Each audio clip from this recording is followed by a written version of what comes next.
अस्सलाम वालेकुम नाज़रीन, आवन न्यूज़ में आपको खुश आमदीद कहते हैं। मैं हूँ डॉक्टर हफीज अंजुम।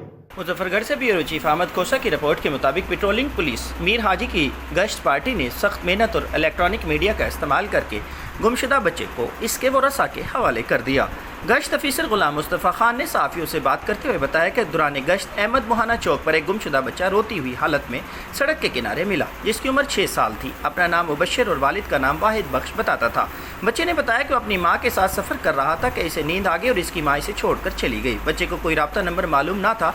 इस दौरान गश्त पार्टी ने फौरी रिस्पांस करते हुए गुमशुदा बच्चे के इश्तिहार बनवाकर शाहजमाल के तमाम नवाई इलाकों में तकसीम किए और मसाजिद में ऐलानात भी करवाए और मुलाजमान की पार्टी तश्कील देकर बच्चे के हमरा नज़दीकी नवाई इलाका मोंडका की तरफ बच्चे की शनाख्त के लिए रवाना किया। तकरीबन 5 घंटे की अनथक मेहनत के बाद मोंडका से बच्चे के लवाइकीन, जिसमें बच्चे की वालदा और इनके मामू मिल गए, जो अपने बच्चे को मौके पर देखकर इंतहाई खुश हुए और पेट्रोलिंग पुलिस को बहुत दुआएं दी। पेट्रोलिंग पुलिस की इस काविश को सराहते हुए इलाके के लोगों ने पेट्रोलिंग पुलिस के हक में नारे लगाए।